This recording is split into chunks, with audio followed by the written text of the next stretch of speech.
নবীজির আদালতে ধরা পড়ল একজন মহিলা চুরির অপরাধে। মহিলার বংশ হলো নবীর বংশ, আরবের ভিতরে সবচেয়ে সম্মানী বংশ নবীর বংশ। এই বংশের নাম হলো কুরাইশ বংশ। কুরাইশ বংশের একজন মহিলা চুরির অপরাধে নবীর আদালতে ধরা। এইবার কিন্তু তার হাত কেটে দেওয়া হবে।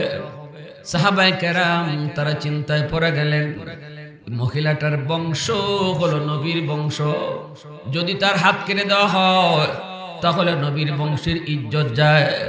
কেমনে বিচারটা একটু হালকা করা যায়, পরামর্শ করো। সাহাবায়ে কেরাম সবাই সিদ্ধান্ত নিলেন বিচারটা একটু হালকা করা দরকার, এবং মহিলার বংশ যে নবীর বংশ, কুরাইশ বংশ, এটাও নবীরে জানানো দরকার। কিন্তু কথাটা কে যায় কইব, কে যায় নবীরে সুপারিশ করব? নবী গো বিচারটা একটু হালকা করেন, কারণ বংশ হলো আপনার বংশ। এই কথাটা কইব কেডায় নবীরে গিয়া? কেউ রাজি হয় না। কেউ সাহাবীরা একমত হইছেন নবীরে কোন দরকার, কিন্তু কইব কেডা? কেউ রাজি না। আবু বকর সিদ্দিকরে বলা হইতেছে, আপনি যান, নবীজির দীর্ঘকালের আপনি বন্ধু, আল্লাহ রাসূলের হিজরতের সাথী, নবী আপনারে এত মায়া করেন, আপনি যান। আবু বকর সিদ্দিক বলে, ইডা সারা দুনিয়ার সব কাম আমারে দিও, ইডা আমি না, ই কামও আমি না। হযরত ওমরকে বলা হইছে, ওমর তুমি যাও, রাসূল তো তোমার মায়া করেন। ওমর কয়, আবু বকর যেটা যাইতা না এটা আমি মাফ চাই। উসমান কোন আমি তো আগেই নেই। এখন তো কেউ রাজি হয় না, তাইলে নবীরে এই কথা শোনাই তো কেডা? কয় এক কাম করো, দেখো একটা ছোট বাচ্চা নি পাওয়া যায়, যে বাচ্চাটার নবীজি খুব মায়া করেন, আবার এই বাচ্চাটার বুদ্ধি শুদ্ধিও বালা, যা হিকাই দিব তুতাফাকির মতো গে কইলিব। আবার রাসূল মায়া করেন, এরকম একটা বাচ্চা নি পাও। দেখো হওয়ার পরে যদি দেখা যায় রাসূল এই বাচ্চারও মারতেছেন, তে আমরা এই সময় মাঝখানে ফুলে কই মনে নবী গো ছোট মানুষ বুঝছে না, হিকায়ে তো দিব আমরা ওই। আর রাসূল যদি রাগও কইরা নেন তে আমরা মাঝখানে ফুইরা তারে বাঁচাই দিলেন। তালাশ শুরু করা হলো, কে সেই ছোট্ট বাবু? নবীজির একজন নাতি, ফালক পুত্র যায়েদ ইবনে হারেসা রাদিয়াল্লাহু তাআলা আনহুর ছেলে, যার নাম হলো উসামা। ছোট্ট একজন বালক উসামা নবীজির ফালক পুত্র যায়েদ ইবনে হারেসার ছেলে। উসামা নবীকে দাদা ডাকে, নবীজি তারে ভাই ডাকে। হাসান হুসাইনের মতোই নবী উসামারে মায়া করেন, কারণ নাতি তো, নাতির সাথে দাদার একটা মায়ার সম্পর্ক আসেনি না নাই? উসামারে তারা ডাইকা আনলেন, উসামা তুমি যায়া তোমার দাদার একটা কথা কোন লাগবো, হিকাই দিম আমরা, তুমি গা খালি কইবায়। যদি বেগতিক দেখি, অবস্থা খারাপ দেখি, আমরা দাঁড়ই থাকবো, ডরাইও না, আমরা দাঁড়ই থাকবো, ডরাইও না। উসামা কোন কথা? যে মহিলা আজকে চুরি ধরা পড়ছে, এই মহিলার বংশ তোমার দাদার বংশ, কুরাইশ বংশ, এত সম্মানী বংশ, এই বংশের ইজ্জত যাইব যদি মহিলার হাত কাটা হয়। তুমি গিয়া খালি কইবা, দাদা এই মহিলার বংশ কিন্তু আপনার বংশ, কুরাইশ বংশ, অতএব দাদা এটা ইজ্জত নষ্ট হয়ে যাব, আপনার বংশের বিচারটা একটু হালকা করা যায়নি, আত্মা কাটিয়া একটা আঙ্গুল নি কাটা যায়, তে বিচার হইল বংশের ইজ্জত রক্ষা হইব। উসামার এই কথাটা তারা শিখাইয়া দিলেন। উসামা কয়, দাদাই যদি আমারে মারে তোমরা কিতা করবা? সাহাবীরা কয়, আমরা দাঁড়ই লুকায়া থাকবো, টেনশন করো না, আমরা বাপ সব দেখতাছি। উসামা আল্লাহর নবীর কাছে আসলেন, আস্তে আস্তে নবীজির কাছে এসে ঘষাঘষি করে। ছোট বাচ্চারা দেখবেন কিছু খাওয়ার আগে আইয়ই দেখবা গালে গালে গাল লাগায়, হ্যাঁ ঘষাঘষি করে। আমার ছোট একটা মেয়ে আছে আয়শা, 7 বছর 8 বছর, চকলেট যদি লাগে বাবার কাছ থেকে 5টা টাকা নিত, 10টা টাকা নিত, আইয়া আগের টাকার কথা কয় না, আগে বইব, দাঁড়ো বইয়া আমি যদি শুয়ে থাকি আমার বাইশ মাথা দিব, দিয়া গালে গালে গাল লাগাইব, নাকে নাক লাগাইব, নি আদর। আমি কজি কিতা লাগবো হিটা কইলাও, তোমার বাবে হতে বুঝতেছি, কুস্তা লই আইছো। দেখছেন কি অবস্থা? আল্লাহ পাক কইডি শিখাইছে, আল্লাহই শিখাইছে।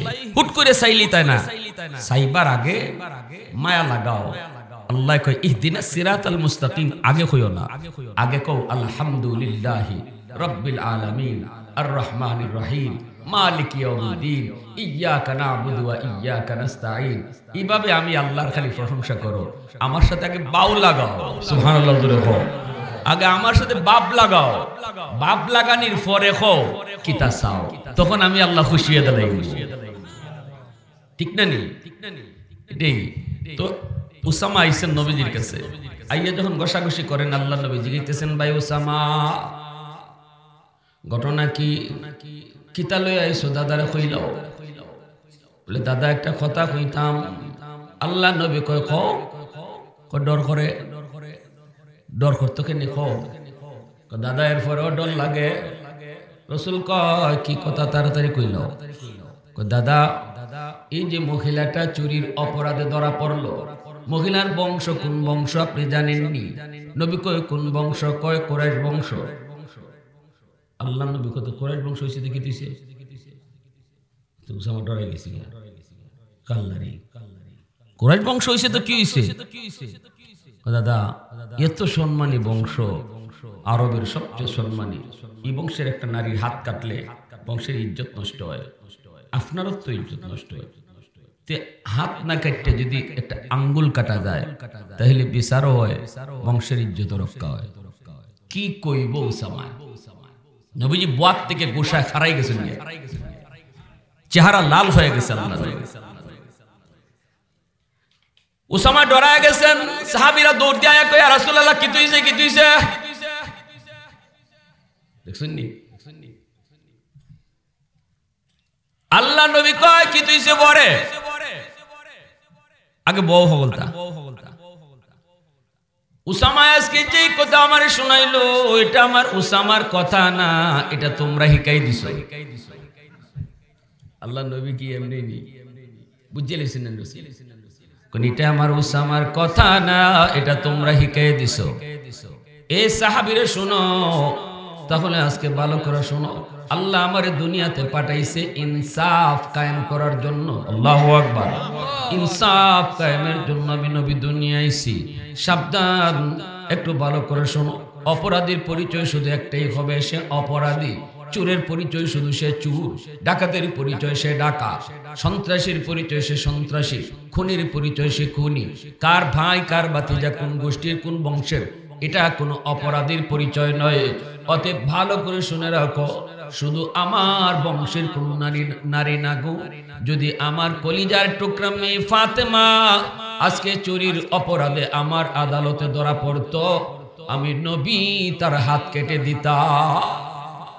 আওয়াজ দিয়া কও না সুবহানাল্লাহ, আর একটু জোরে কও না সুবহানাল্লাহ। আই হাবিবে কিবরিয়া তুম पर सलाम, ऐ हमारे दिल रुबा तुम पर सलाम, दिल सदा कहता रहा तुम पर सलाम, ऐ इमामुल अंबिया तुम पर सलाम, मस्जिदे अक़सा में जुमला अंबिया, मस्जिदे अक़सा में जुमला अंबिया, मुक़्तदी थे और वहाँ तुम मुक़्तदा, मुक़्तदी थे और वहाँ तुम मुक़्तदा, ऐ इमामुल अंबिया तुम पर सलाम, ऐ इमामुल अंबिया तुम पर सलाम। मोहब्बतेर साथे बोली अल्लाहु अकबर। बारा बंधुरा जुन अल्लाह कहे साबधान साबधान, इन्नाल्लाहा यामुरुकुम बिल आदली वल इहसान। अल्लाह कहे आमी अल्लाह निश्चित आदेश दिलाम তোমরা আদল করো, ইনসাফ করো। আল্লাহ পাক ইনসাফের আদেশ দিয়েছেন। এজন্য রে যুবক মনে রাখবা, আজকে বিচার আচারের মধ্যে যে বিচারক ইনসাফের সাথে বিচার করব, ন্যায় বিচার করব, মুখ চিন্না কথা কইতো না, গোষ্ঠী চিহ্ন কথা কইতো না। আল্লাহ পাক কিয়ামতের ময়দানে ওই বিচারককে আল্লাহ আরশের ছায়ার নিচে মেহমান বানাইব।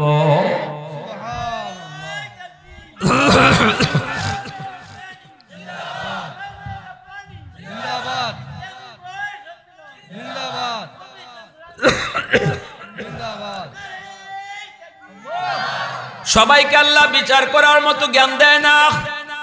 সমাজের ভিতরে 10 জন মানুষ এমন রয়েছে যাদেরকে আল্লাহ পাক কিছু অতিরিক্ত জ্ঞান দেয়া রাখছে।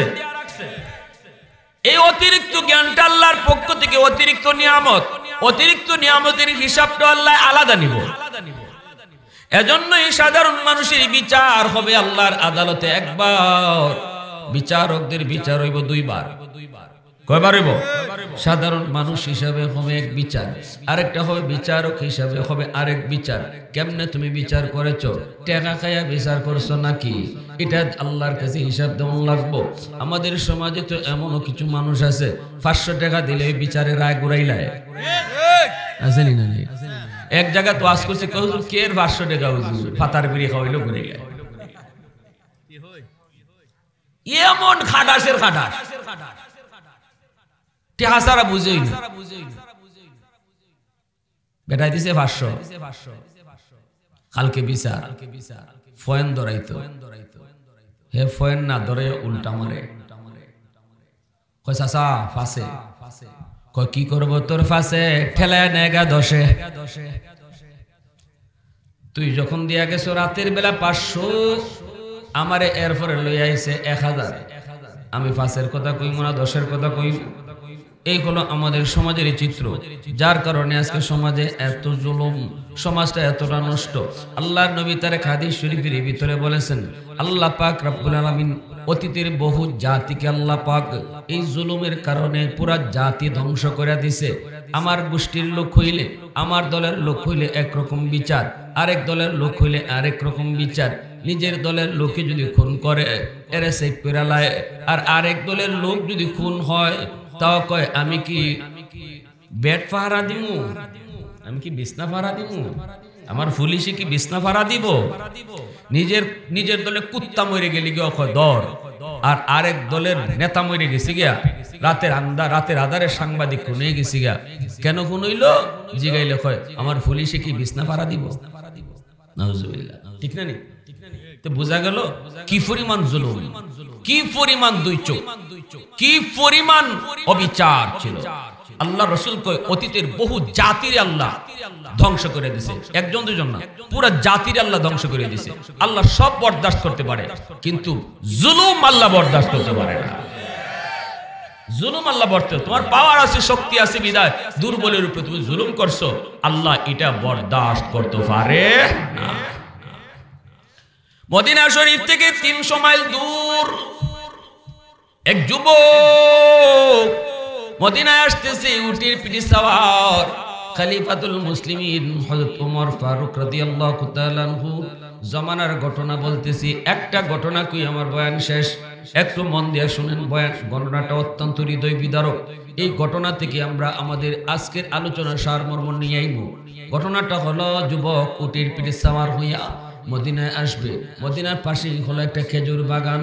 খেজুর বাগানে উটটারে সে বান্ধা বাগানের মধ্যে সে যুবক একটু বিশ্রাম নিল, কিন্তু ঘটনাক্রমে সে ঘুমন্ত অবস্থায় তার উটটা রশি ছিঁড়া পাশের একটা জমি আছিল, যে জমিটার মধ্যে মাত্র চারা লাগানো হয়েছে, ওই জমির মধ্যে ঢুকে পড়ল, অনেকগুলি চারা নষ্ট করে ফেলল।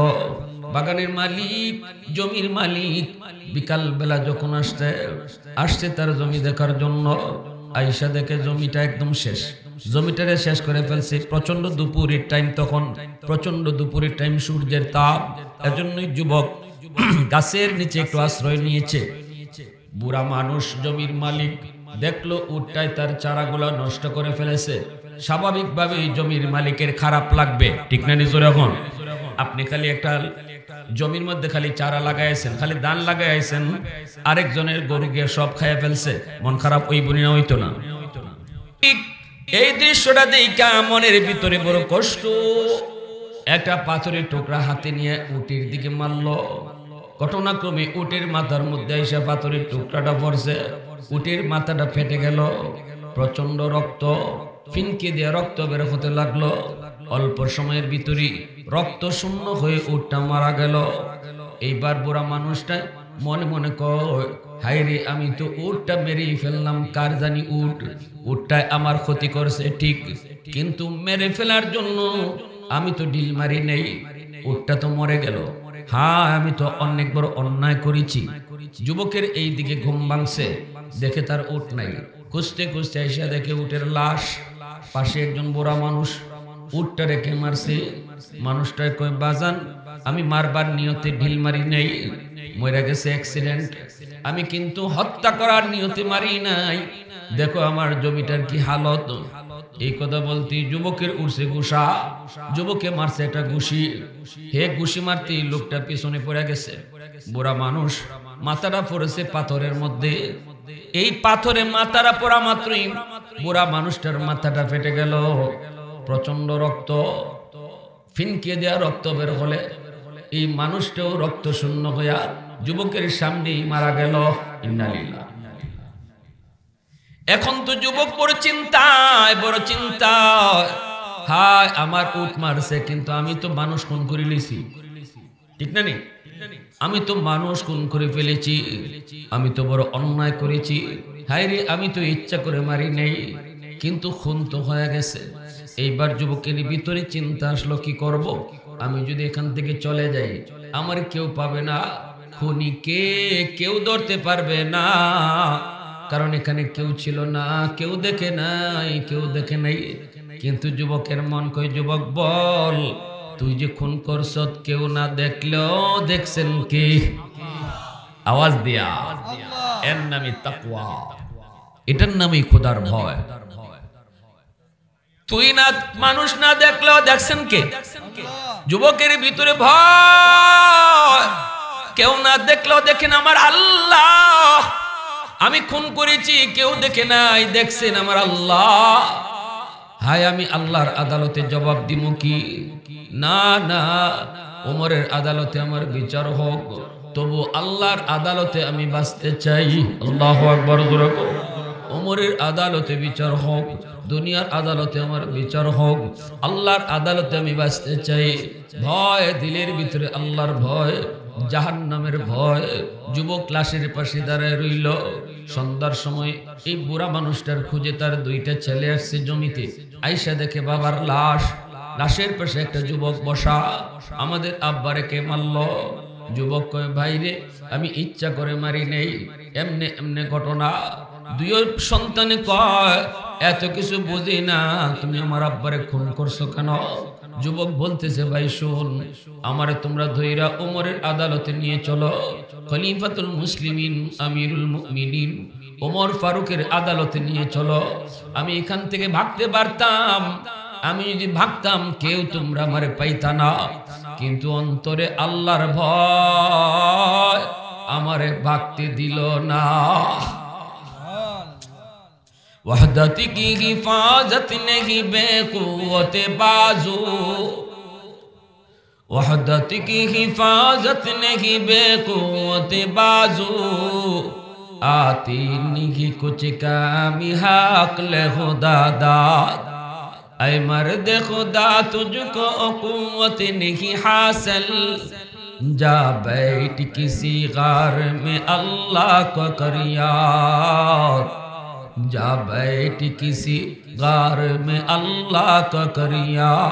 मुसलमाনের আওয়াজে কও আল্লাহু আকবার। ওমরের আদালতে বিচার, খলিফাতুল মুসলিমিন হযরত ওমর যুবককে বলতেছেন, যুবক খুন করছে কেডায়? যুবক কই, হযরত আমি খুন করেছি, তবে ইচ্ছা করে না। কথা তো ঠিক, ঠিক না? ইচ্ছা না অনিচ্ছায়? খলিফাতুল মুসলিমিন বলেন, যুবক তুমি ইচ্ছা করে খুন করছো নাকি অনিচ্ছায় খুন হইছে, এটা তো আমাদের বোঝার কোনো সুরত নাই, কারণ দিলের খবর জানেন শুধুমাত্র কেডায়। হ্যাঁ, খুন করার সময় আমার ইচ্ছা আছিল না, এই কথাটা দুনিয়ার কোনো মানুষে এটারে প্রমাণ করতে পারবো? হ্যাঁ, এটা একমাত্র কার হাতে? আল্লাহ। কিন্তু দুনিয়ার আদালত তো এমনি চলে না, দুনিয়ার আদালত চলে সাক্ষী প্রমাণের উপরে, ঠিক না? নিয়ে আল বাইয়িনাতু আলাল মুদ্দাই ওয়াল ইয়ামিনু আলা মান আনকার, আপনার দলিল যেটা বলবে। তো এখানে হযরত ওমর বলতেছেন তুমি যে খুন করছো তুমি নিজেই স্বীকার করতেছো, অতএব সাক্ষীর দরকার নাই, তোমার খুনের পক্ষে সাক্ষী লাগবে না, নিজেই যেহেতু স্বীকার করতেছো। বাকি তোমার দিলের মধ্যে ইচ্ছা আসিল না অনিচ্ছা আসিল, এটা আমি উমরের ক্ষমতা নাই দিল থেকে বাইর করার। আমি উমরের আদালতে রায় হলো ফাঁসি, হত্যার বদলা, জোরে বলেন আল কাতলু বিল কাতল, হত্যার বদলা হত্যা, শরীয়তের বিধান। মনের কোন ইচ্ছা যদি থাকে বলো, তোমার মনের কোন শেষ ইচ্ছা যদি থাকে বলো। এই কথা বলতেই যুবক বলতেছে আমার শেষ ইচ্ছা কিছুই নাই, তবে একটা ইচ্ছা আছে, আমাকে যদি একটু বাড়িতে যাওয়ার সুযোগ দিতেন। আমার এলাকায় একটা বাজার, বাজারের মধ্যে একটা ইহুদি মালিকের কাছ থেকে আমি অনেক সদাই কিনছি আনছি, টাকাটা পরিশোধ করার টাইম ছিল আগামী অমুক তারিখ। যদি আমি তার টাকাটা পরিশোধ না করি তাহলে ইহুদি বলবে মুসলমান জাত খারাপ, মুসলমান জাত তুলে গালি দিব। আমিরুল মুমিনিন একটু সময় যদি আমারে দিতেন, আমি দৌড়ে বাড়ি যাইতাম, বাড়ি গিয়ে আমি ওই ইহুদি মালিকের এই ঋণটা পরিশোধ করতাম। ঋণ কিন্তু আল্লাহ পাক রব্বুল আলামিন কখনো মাফ দিবেন না।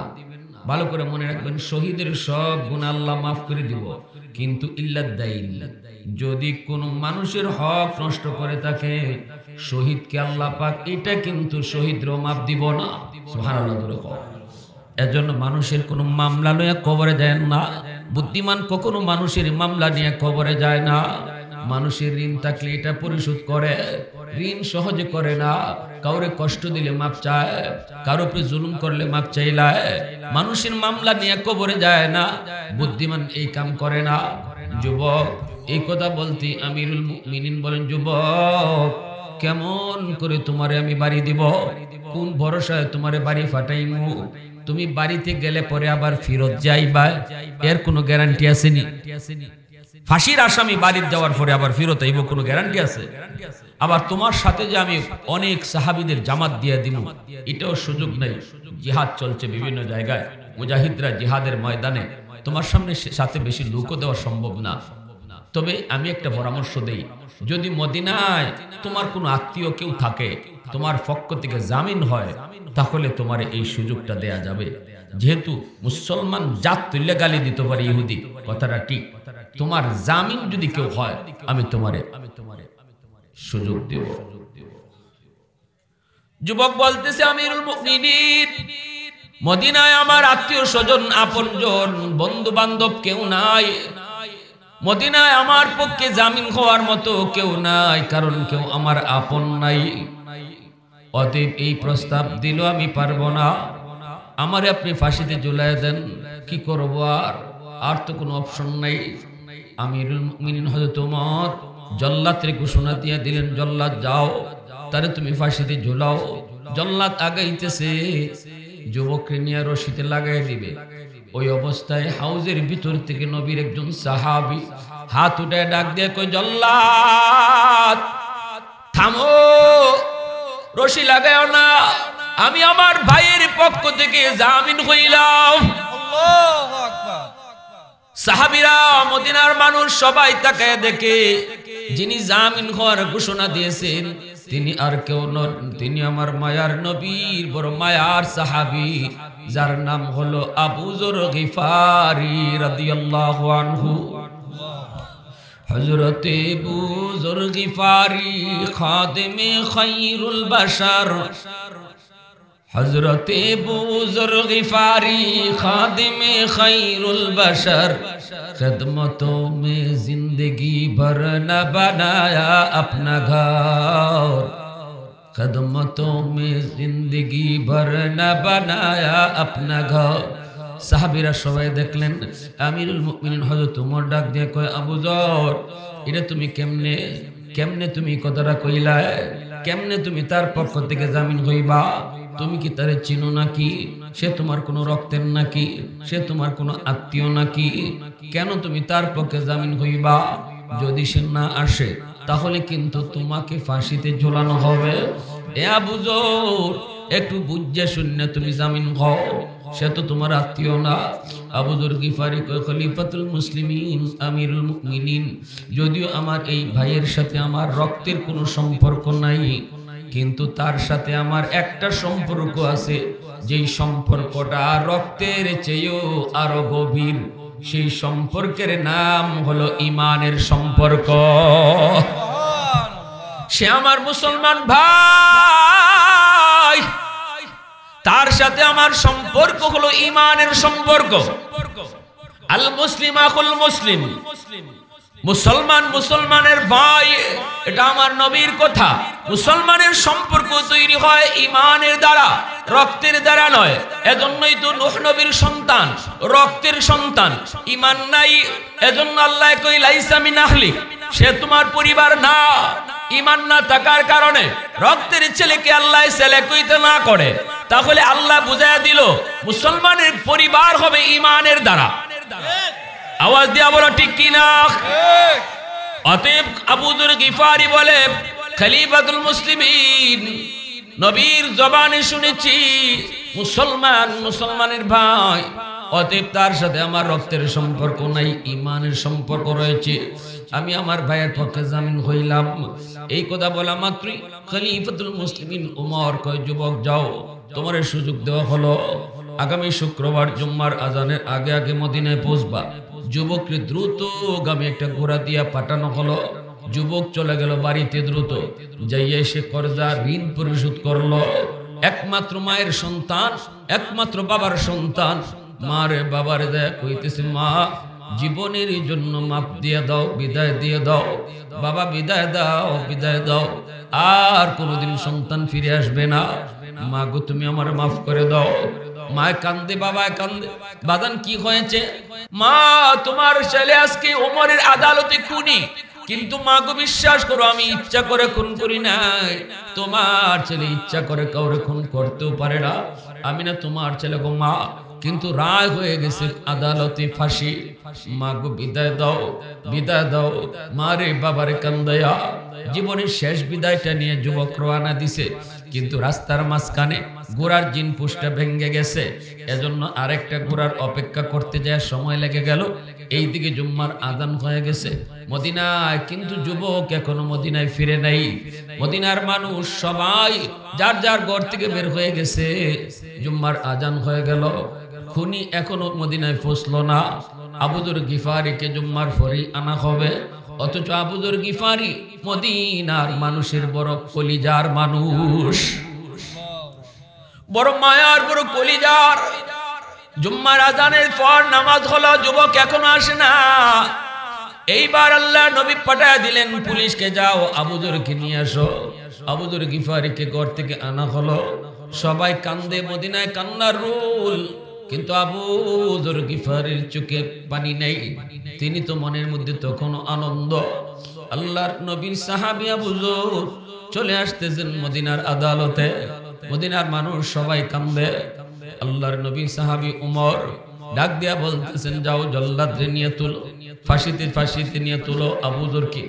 জল্লাদ আসলেন আবু যরকে ফাঁসিতে তোলার জন্য। জল্লাদ এক কদম আগায় আর এক কদম পিছায়। আল্লাহু আকবার, জোরে কও।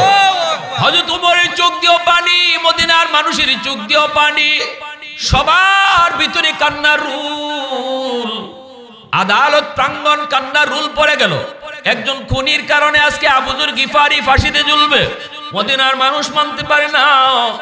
জল্লাদ কান্দে, জল্লাদে কয়, আমি জীবনে কোনোদিন কাউরে ফাঁসি দিতে আমি কান্দি নাই, কিন্তু আবু যর গিফারিকে ফাঁসি দেওয়ার আদেশ পাইয়া আমি কাঁদতেছিলাম। এক কদম আগায় এক কদম পিছায়, ওই অবস্থায় আবু যর গিফারি তিনি সামনের দিকে আগায় আর ফাঁসিতে ঝুলবে ঝুলবে। ওই অবস্থায় একজন মানুষ আওয়াজ দেয়া কয়, এ জল্লাদ থামো থামো। ওই যে দেখা যায় খুব দ্রুত বেগে একটা ঘোড়া আসতেছে। দেখতে দেখতে ঘোড়াটা লইয়া যুবক হাউজের ভিতরে ঢুকে পড়লো। ঢুকে আওয়াজ দেয়া, কেউ মদিনার মানুষ মাপ চাই, আমিরুল মুমিনিন মাপ চাই, আমার ভাই আবু যরকে আপনারা ফাঁসি থেকে নামায়া দেন, আমারে ফাঁসিতে ঝুলা। রাস্তা আমার জিন পুষ্টা ভেঙে গেছিল, ইচ্ছা করে দেরি হয় নাই, মাপ চাই আমারে ফাঁসিতে ঝুলাই দেন। এইবার যখন আবু যর গিফারিকে নামানো হয়, মদিনার মানুষরা চোখের পানি মুছতেছে ঠিকই, কিন্তু আবার চোখ দিয়া পানি আবার বাইরিতেছে। যেই যুবক বাড়িতে যাওয়ার পর মা বাবা ভাই বোন আত্মীয় স্বজন সবার কাছ থেকে আবার চলে আসতে পারে একা একা ফাঁসিতে ঝুলার লাগি, নিজের বিচার কার্যকর করার লাগি এই যুবক ইচ্ছা কইরা খুন করতে পারে না। এই কথাটা হয়তো তোমরা এখন বুঝছেন, মদিনার মানুষও বুঝছে, সবাই কথাটা বুঝিলাইছে, কিন্তু কারো পক্ষে তো এটা সম্ভব না তারে এরকম খালাস করে দেওয়া। ওই দুই ভাই যারা বিচার দাবি করছে বাবার পক্ষে, এই দুইটা ভাই দেখতেছে মদিনার মানুষের কান্না, সাথে সাথে দুইটা ভাই চিৎকার দিয়া কয়, জল্লাদ আমার ভাইরে নামায় দাও, আমরা মামলা আর চাই না। আল্লাহু আকবার, জোরে কও। আমরা মামলা তুলি লাইলাম, আমরা বুঝে গেছি আমার ভাই ইচ্ছা করে আমার আব্বারে খুন করে না, বুঝে গেছি তার অনিচ্ছায় খুন হইছে, নামায় দাও। আজকে থেকে আমরা দুই ভাই না, আজ থেকে আমরা তিন ভাই।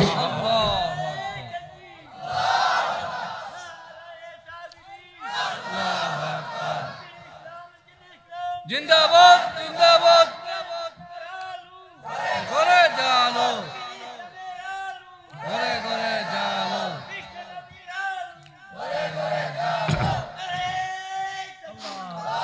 फारूक तेरा नाम से इस्लाम रहेगा, दुनिया की अदालत में तेरा नाम रहेगा, दुनिया की अदालत में तेरा नाम रहेगा, सिद्दीक तेरा नाम से इस्लाम रहेगा, दुनिया की सदाकत में तेरा नाम रहेगा। মুসলমানের আওয়াজ দেখো, আল্লাহু আকবার। আমাদের এলাকার একজন বিচারক সারা জীবন ন্যায় বিচার করছেন। আমি তখন ছোট্ট, আমার আব্বারা কইছেন ওনার বিচার মানেই ন্যায় বিচার। এবার তুমি কোন হেডেম আর সেডেম এটা দেখার বিষয় নেই। মাগরিবের নামাজও সেজদার হালতে মরণ হইছে। নফল নামাজ একজন মানুষ মসজিদে সারা দিন পড়ছে, আর আরেকজন মানুষ ফরজটা বইরাকে ফাঞ্চাইতে বইয়া বৈঠক বইয়া হক কথাটা কইছে। যে মানুষটা মসজিদে বইয়া সারা দিন নফল পড়ছে তার থেকে বেশি সওয়াব যে বিচারও বইয়া হক কথাটা কই আল্লাহর কাছে। ভালো করে আদৃত। এজন্য আমার ভাইরা, সমাজ সুন্দর যদি করতে হয় ন্যায় বিচার অবশ্যই দরকার। যে মানুষটা সমাজে বইয়া ন্যায় কথা কইবা আল্লাহ তোমার আরশের মেহমান বানাইব, আর অন্যায় কথা কইবা টেয়া খাইয়া বিচার করবা, আর ওই জালেমের পক্ষ লইবা আর খুনির পক্ষ লইবা, জাহান্নামের কেচি দিয়ে আল্লাহ জিহ্বা কাটবো। আল্লাহ আমাদের সবাইকে ইনসাফের সাথে সর্ব জায়গায় বিচার কায়েম করার, বিচার কথা কওয়ার, হক কথা বলার তৌফিক আল্লাহ দান করুন। সবাই বলি আমিন, আরো জোরে বলি আমিন। ওয়া আখির দাওয়া।